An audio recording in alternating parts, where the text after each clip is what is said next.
안녕하세요. 얼마 전 있었던 일로 이야기를 하나 풀어보려고 합니다. 저는 친구와 자주 볼링을 치는데요. 볼링을 칠 때마다 항상 내기를 합니다. 진 사람이 게임비도 내고 술도 한 잔 사주는 그런 거예요. 제가 게임에서 져서 술을 사는데 괜히 돈도 아깝고 그래서 간단하게 마시고 빨리 들어가려고 했거든요. 근데 그날따라 좀 기분이 좋아서 많이 마셨는지 마신 후 헤어지려던 찰나에 갑자기 친구가 제 옷깃을 붙잡으며 자기 집에서 2차나 하자고 하는군요. 저는 밤이 늦어 집에 들어가야 한다고 했으나 막무가내인 친구를 어떻게 말릴 도리가 없었습니다. 그래서 아내의 허락을 받은 후 친구의 집으로 갔어요. 1차는 저에게 얻어먹었으니 2차는 집에서 자기가 대접하겠다더군요. 물론 집으로 가는 택시비도 자기가 대주겠답니다. 이 친구는 술만 마시면 이렇게 죽자고 마십니다. 중간에 좀 끊을 줄도 알아야 하는데 그런 걸 모르는 것 같아요. 그래서 많이 마시면 항상 울고 어디에 전화하고 진상도 이런 진상이 없습니다.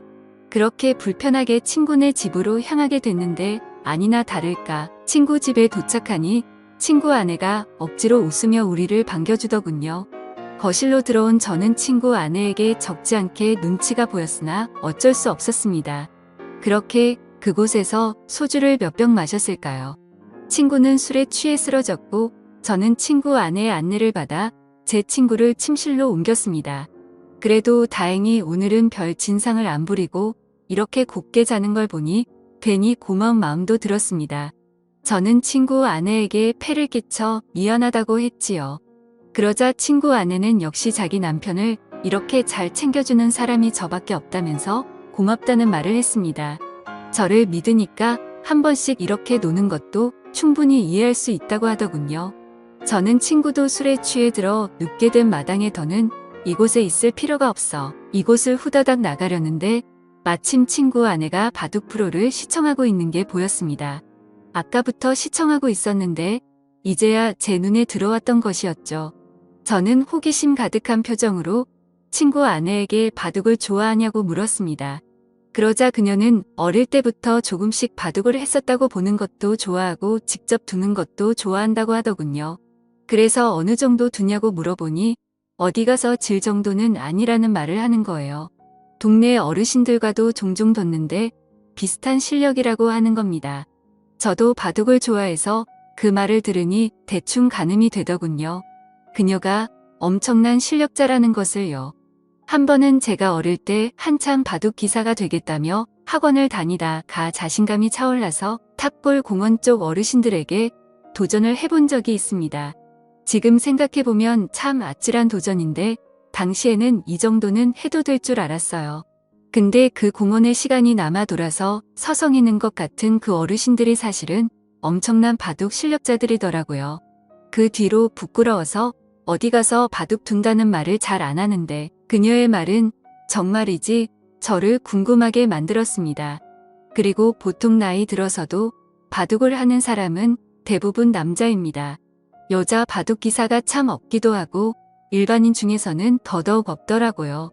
그래서 호기심이 많이 생겨서 다음에 기회 되면 바둑 한번 두자고 말을 했는데 그녀는 갑자기 지금 한번 하는 게 어떠냐는 제안을 하더라고요. 저는 이 늦은 밤에 민폐라고 생각해서 여기를 1초라도 빨리 나가려고 했던 찰나인데 지금 바둑을 두자는 친구 아내의 제안을 얼떨결에 받아들이게 되고 그렇게 게임을 시작하게 됐습니다. 저와 친구 아내는 바둑판을 서로 마주보고 앉아 첫 홀을 바둑판에 찍었습니다. 바둑판 맞은편에 앉아있는 그녀는 그다지 눈빛이 매섭지 않았습니다. 흡사 바둑 경험이 6개월 정도 되어 보이는 그런 초보자처럼 보였습니다. 눈빛만 봐도 상대방이 고수인지 하수인지 어느 정도 감이 오지 않습니까? 하지만 제가 봤을 때 그녀는 하수의 눈빛을 가지고 있었어요. 그래서 저는 괜히 그녀를 도발한다고 내기 바둑을 두자고 했습니다. 그러자 그녀는 흔쾌히 내기 바둑을 승낙했고 아무래도 친구의 아내이다 보니까 돈 내기를 하는 것은 좀 예의가 아닌 것 같아서 그냥 가볍게 소원 들어주기를 했습니다. 그렇게 저와 친구 아내는 바둑을 두는데 술을 둘면 둘수록 감탄이 나왔습니다. 저에게 싸움을 거는 것처럼 보였고 한 수 물러나고 방어를 하는 것처럼 보였으나 매섭게 공격을 하면서 들어오는 그녀의 스타일이 너무나도 매력적이었습니다. 아주 유연하고 다채로운 수를 두더군요. 저는 그때 느꼈습니다.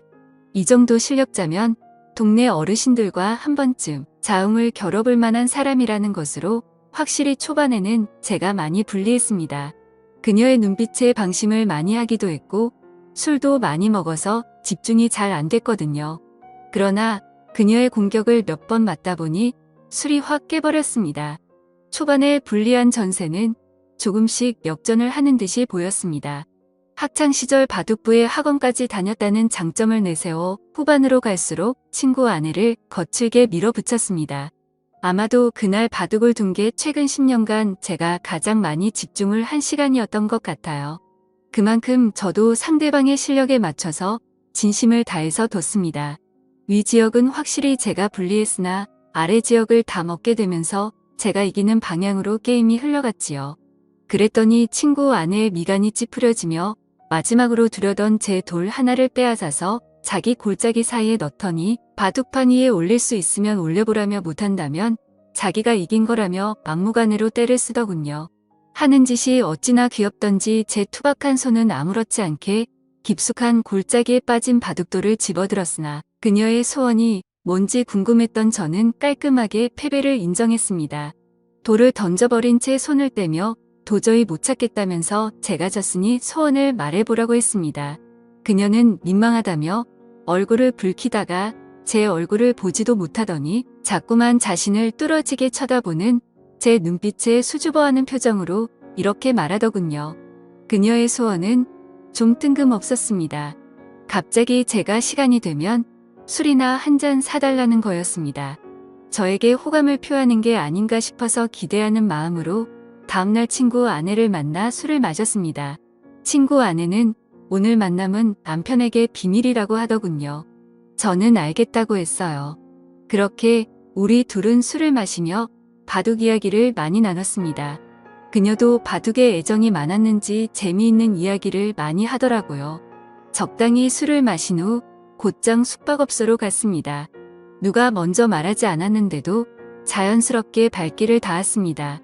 어쩌면 솔직히 술은 핑계였고 우리 둘은 첫 만남부터 서로를 원한 게 아닌가 모르겠습니다. 바둑을 두면서 그 마음에 확신이 섰겠죠. 어쩌면 그 마음이 맞을 겁니다. 그렇게 친구 아내와 사고를 치고는 저는 집에 왔습니다. 정말 재밌고 짜릿한 순간이었습니다. 그렇게 며칠이 지난 후에 자꾸만 친구 아내가 생각나더군요.